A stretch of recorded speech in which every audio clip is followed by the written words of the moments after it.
दोस्तों, किसी को बुरा बोलना, चुगली करना, बुराई करना, जलन व ईर्ष्या का भाव रखना, ये सब आपकी तरक्की व खुशियों को रोक देते हैं, आपके जीवन में गहरा प्रभाव डालते हैं। क्या भाग्य में लिखा कभी मिट सकता है? आज की इस सुंदर कहानी में आपको पता चलेगा कि जो कुछ भी हमारे जन्म से पहले लिखा जा चुका होता है, क्या उसको मिटाया जा सकता है? अगर आप यह सब कुछ जानना चाहते हैं तो इस सुंदर कहानी को कृपया अंत तक जरूर सुनें। दोस्तों, यह कहानी बड़ी ही शिक्षाप्रद, महत्वपूर्ण और ज्ञानवर्धक है। मेरा आपसे निवेदन है कि कहानी के अंत तक हमारे साथ में बने रहना। नमस्कार दोस्तों, प्राचीन समय की बात है। एक गांव में रामू नाम का गरीब किसान रहता था। उसके परिवार में सिर्फ वह और उसकी पत्नी रहती थी।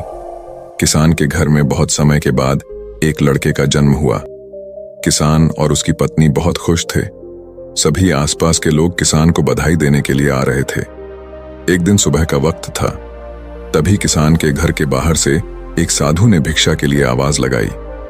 किसान के घर में आज खुशी का दिन था, इसलिए उसने साधु महाराज को अंदर बुला लिया और उन्हें बैठने के लिए कहा। जब साधु महाराज बैठ गए तो किसान ने साधु महाराज से कहा, महात्मा जी, हमारे घर में बहुत समय के बाद बच्चे का जन्म हुआ है। आप कृपया करके इसका नामकरण कर दीजिए। साधु ने जैसे ही बच्चे को अपनी गोद में उठाया, तभी साधु ने देखा कि बच्चे की बाजू पर एक चिन्ह बना हुआ है जो राजयोग को दर्शाता है। साधु बच्चे की बाजू के ऊपर चिन्ह देखकर हैरान रह गया। किसान ने जब साधु को हैरान परेशान देखा तो उसने कहा, महात्मा जी, क्या बात है? आप इतना परेशान क्यों नजर आ रहे हो? साधु ने कहा, बेटा, मैं परेशान नहीं हूं, बल्कि मैं तो बहुत खुश हूं, क्योंकि तुम्हारा बेटा बहुत किस्मत वाला है। तुम्हारे बेटे की किस्मत में राजयोग लिखा है। किसान ने कहा, महात्मा जी, मैं आपकी बात समझा नहीं। आप क्या कहना चाहते हो? साधु ने कहा, बेटा, तुम्हारा पुत्र एक दिन राजा बनेगा। इसका विवाह 16 वर्ष की आयु में इस राज्य की राजकुमारी के साथ होगा और फिर यह इस नगर का राजा बन जाएगा। साधु की बात सुनकर रामू बहुत खुश हुआ।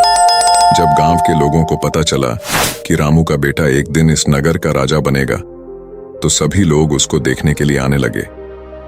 एक दिन की बात है, उस नगर का राजा हिरण का शिकार करता करता काफी दूर जंगल में निकल गया, लेकिन हिरण राजा के हाथ नहीं आया। राजा को हिरण का पीछा करते करते प्यास लग गई थी, लेकिन राजा को आसपास कोई नदी या तालाब भी नहीं मिला जहां से वह पानी पी सके। राजा काफी समय से जंगल में इधर उधर घूम रहा था। राजा पानी की तलाश में भटकता हुआ उसी गांव में पहुंच गया जहां रामू रहता था। तभी राजा की नजर एक महात्मा के ऊपर पड़ी। राजा ने महात्मा से पानी मांगा। महात्मा ने राजा को रुकने के लिए कहा और अपनी कुटिया के अंदर से पानी लेने के लिए चले गए। महात्मा ने पानी लाकर राजा को दिया। राजा पानी पीने लगा। पानी पीने के बाद राजा ने देखा कि बहुत सारे लोग बाहर इकट्ठे होकर जा रहे थे। राजा ने महात्मा से उन लोगों के बारे में पूछा तो महात्मा ने कहा, यह सभी रामू के घर जा रहे हैं, क्योंकि उसके घर में एक बहुत ही किस्मत वाला बच्चे का जन्म हुआ है और एक साधु बाबा ने उसके बारे में भविष्यवाणी की है। राजा ने पूछा, बाबा, ऐसी कौन सी भविष्यवाणी की है जिसके कारण सभी लोग वहां जा रहे हैं? महात्मा ने कहा, साधु बाबा ने बताया है कि जब रामू का बेटा 16 साल का होगा तो उसका विवाह इस राज्य के राजा की पुत्री के साथ होगा और उसका पुत्र इस राज्य का राजा बनेगा। महात्मा की बात सुनकर राजा को बहुत गुस्सा आया कि आखिर एक मामूली किसान का बेटा उसकी पुत्री के साथ विवाह कैसे कर सकता है। राजा ने महात्मा से कहा, महात्मा जी, मैं ही इस राज्य का राजा हूं और आप क्या सोचते हो, एक मामूली किसान के बेटे के साथ मैं अपनी बेटी की शादी कर दूंगा? महात्मा ने कहा, राजन, जो इस बच्चे के भाग्य में लिखा है उसे कोई नहीं मिटा सकता। राजा को अपनी ताकत पर बहुत घमंड था। उसने कहा, महात्मा जी, मैं भगवान का लिखा हुआ आपको मिटाकर दिखाऊंगा। महात्मा ने मुस्कुराते हुए कहा, राजन, मैं भी यही हूं और आप भी यही हैं, देखते हैं। राजा ने महात्मा को प्रणाम किया और वापस अपने राजमहल चला गया। रात को राजा को नींद नहीं आ रही थी। वह यही सोच रहा था कि किसी भी हालत में उस साधु की भविष्यवाणी को सच नहीं होने देनी है। अगले दिन राजा अपना वेश बदलकर रामू के गांव में पहुंच गया। लोगों से पूछता पूछता राजा रामू के घर पहुंचा। राजा ने रामू के घर के बाहर जाकर उसे आवाज लगाई। रामू उसकी आवाज सुनकर घर से बाहर आया और उससे पूछा, आप कौन हो और किस लिए आए हो? राजा ने कहा, मैं सेठ हूं और मेरे खुद के कपड़े का व्यापार भी है और पास के ही गांव में रहता हूं। मैंने लोगों से सुना है कि तुम्हारे घर में एक तकदीर वाला बच्चे का जन्म हुआ है और उसकी किस्मत में राजयोग लिखा हुआ है। रामू ने कहा, हाँ सेठ जी, आपने सही सुना है। राजा ने रामू से कहा, अगर तुम बुरा ना मानो तो एक बात कहूं। रामू ने कहा, हाँ सेठ जी बोलो। राजा ने कहा, तुम अपना बच्चा मुझे दे दो, इसके बदले में मैं तुम्हें बहुत सारा धन दूंगा और तुम्हारे बच्चे का पालन पोषण भी करूंगा। रामू की पत्नी ने कहा, नहीं सेठ जी, मैं अपना बच्चा आपको नहीं दे सकती। राजा ने कहा, तुम एक मामूली से किसान हो, तुम अपने बच्चे का पालन पोषण अच्छी तरह से कैसे कर सकोगे? रामू ने सेठ की बात सुनकर कहा, हाँ सेठ जी, आप ठीक कहते हो, हम इस बच्चे का पालन पोषण अच्छी तरह से नहीं कर सकेंगे।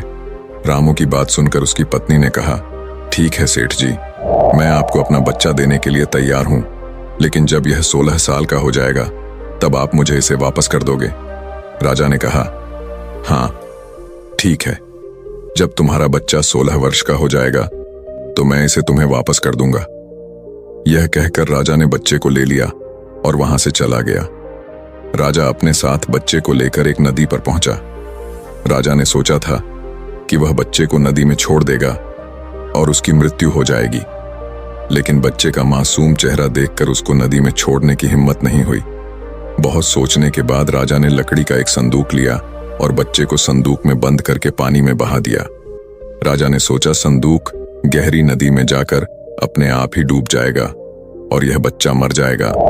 यह सोचकर राजा अब निश्चित होकर वापस राजमहल में चला गया कि अब यह बच्चा वापस नहीं आएगा और मेरी बेटी के साथ इसकी शादी भी नहीं होगी। मैंने भाग्य का लिखा हुआ मिटा दिया। उधर वह संदूक बहता हुआ एक नदी के किनारे पर पहुंचा, जहां पर एक धनवान सेठ सूर्य देवता को जल चढ़ा रहे थे। उस सेठ ने जब संदूक को खोलकर देखा तो उसके अंदर एक बच्चे को देखकर वह हैरान हो गए। उस सेठ की कोई संतान नहीं थी। सेठ उस बच्चे को अपने घर ले गया। सेठ की पत्नी बच्चे को देखकर बहुत खुश हुई। उसने जब सेठ से पूछा कि यह बच्चा किसका है, तो सेठ ने उसको बच्चे के बारे में बताया कि कैसे वह उस नदी में बहता हुआ मिला है। सेठ और उसकी पत्नी ने बच्चे के लिए भगवान को हाथ जोड़कर धन्यवाद किया। अब वह बच्चा सेठ के घर में पलने लगा। सेठ ने उस लड़के का नाम सूरज रखा था। इसी तरह धीरे धीरे 16 वर्ष बीत गए। सूरज बहुत ही समझदार और बुद्धिमान था। एक दिन सूरज को अध्यापक पढ़ा रहा था। अध्यापक जो कुछ भी पूछता, सूरज तत्काल उसका जवाब दे देता। यह देखकर अध्यापक ने सूरज को कहा, तुम तो बहुत ही समझदार और ज्ञानी हो, तुम आगे चलकर बहुत बड़े आदमी बनोगे। अध्यापक सूरज की प्रशंसा कर रहा था कि तभी वहां से वही राजा गुजर रहा था जो किसी दूसरे राज्य में किसी काम से जा रहा था। राजा ने जब सूरज की तरफ देखा तो राजा वहीं पर रुक गया।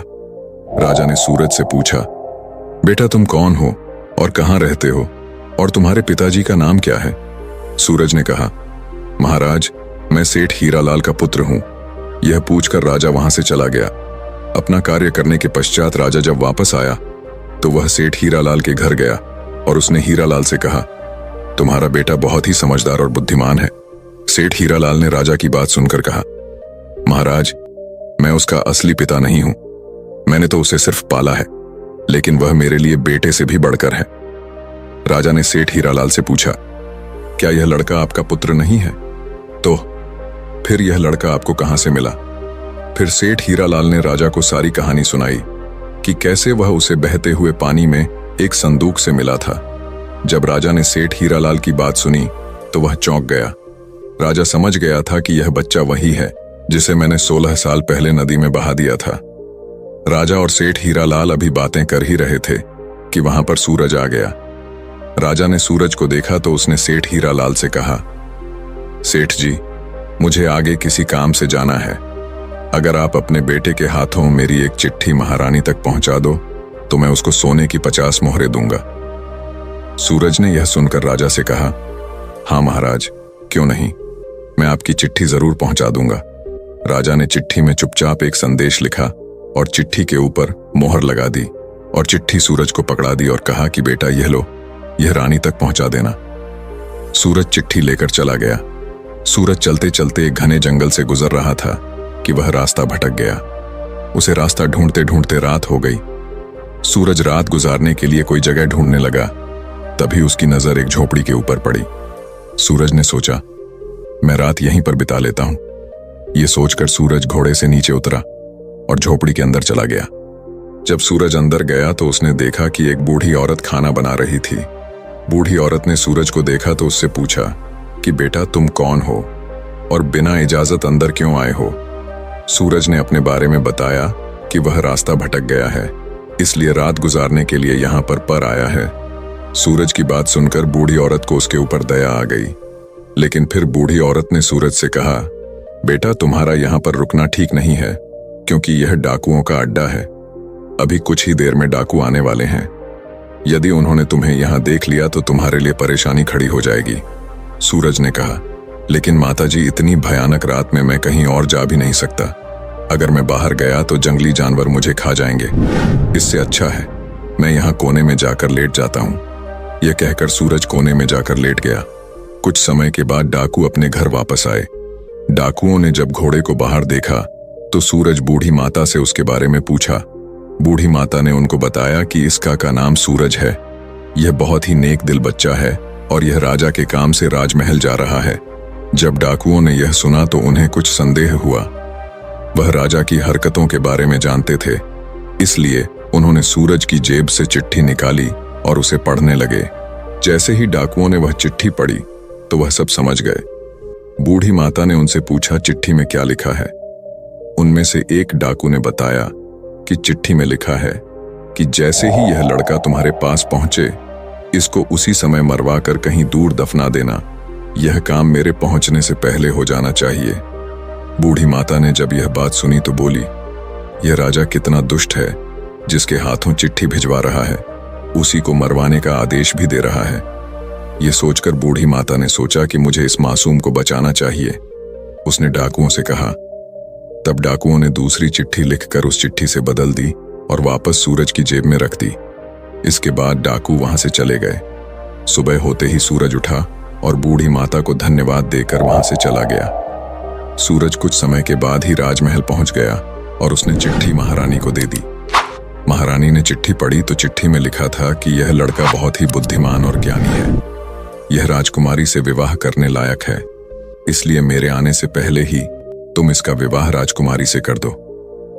महारानी सोचने लगी कि आखिर ऐसे कैसे महाराज किसी अनजान से राजकुमारी का विवाह कर सकते हैं, लेकिन फिर उसने देखा कि चिट्ठी पर राजा की मोहर भी लगी हुई थी, इसलिए यह लड़का झूठ नहीं बोल सकता। यह सोचकर महारानी ने राजकुमारी का विवाह उस युवक से कर दिया। कुछ दिनों के बाद जब राजा वापस आया तो उसे पता लगा कि उसकी पुत्री का विवाह उसी युवक से हो गया है। यह सुनते ही राजा गुस्से से आग बबूला हो गया और उसने महारानी से पूछा, तुमने यह सब क्यों किया। तब महारानी ने बताया कि महाराज, जैसा कि आपने चिट्ठी में लिखा था, मैंने वैसा ही किया है। राजा ने महारानी को चिट्ठी दिखाने के लिए कहा। जब महारानी ने चिट्ठी दिखाई तो राजा ने चिट्ठी में कुछ और ही लिखा पाया। यह देखकर राजा ने गुस्से में सैनिकों को कहा, जाओ और जाकर सूरज को पकड़ कर लाओ। सैनिक तुरंत गए और सूरज को पकड़ कर ले आए। राजा ने गुस्से में सूरज से कहा, तुमने धोखे से मेरी पुत्री के साथ विवाह तो कर लिया, लेकिन मैं तुम्हें अपना दामाद स्वीकार नहीं करूंगा। सूरज ने राजा की बात सुनकर कहा, लेकिन महाराज, मैंने तो आपके साथ कोई धोखा नहीं किया है। राजा ने सूरज की बात सुनकर कहा, तुम मुझे भी बेवकूफ बनाना चाहते हो, लेकिन मैं तुम्हें अपना दामाद स्वीकार नहीं करूंगा। अभी दोनों की बात चल ही रही थी कि एक सैनिक ने आकर राजा से कहा, महाराज, बाहर एक महात्मा आए हैं, वह आपसे इसी समय मिलना चाहते हैं। राजा ने महात्मा को अंदर लाने का आदेश दिया। महात्मा जी अंदर आए तो राजा ने उठकर उनको प्रणाम किया और उनके आने का कारण पूछा। महात्मा ने कहा, राजन, लगता है आपने मुझे पहचाना नहीं। राजा ने कहा, नहीं महाराज, मैंने आपको नहीं पहचाना। नहीं, महात्मा ने मुस्कुराते हुए कहा, राजन, मैं वही हूं जिसे तुम आज से 16 वर्ष पहले भाग्य का लेखा मिटाने की बात बोलकर आए थे। जैसे ही महात्मा ने यह बात कही, राजा एकदम से चौंक गया। उसे सब कुछ याद आ गया। महात्मा ने मुस्कुराते हुए कहा, क्यों राजन, भाग्य का लिखा मिटा दिया? राजा ने आंखें नीची करके कहा, नहीं महात्मा जी, मैं भाग्य के हाथों हार गया। महात्मा ने कहा, राजन, भाग्य के हाथों कोई नहीं जीत सकता, इसलिए अब सूरज को अपना दामाद स्वीकार करो और अपना राजपाट उसको सौंप दो। राजा ने कहा, महात्मा जी, जैसा आपने कहा है वैसा ही होगा। राजा को समझाकर महात्मा जी वहां से चले गए। राजा ने सूरज से माफी मांगी और सारा राजपाट उसको सौंप दिया। तो दोस्तों, कैसी लगी आपको ये कहानी? आप हमें कमेंट सेक्शन में जरूर बताना, और अच्छी लगी हो तो इस चैनल को सब्सक्राइब जरूर कर लेना। तो चलिए मिलते हैं ऐसी ही कोई नई कहानी में। तब तक के लिए अपना ख्याल रखें। धन्यवाद और नमो बुद्धाय। We'll advise the right way.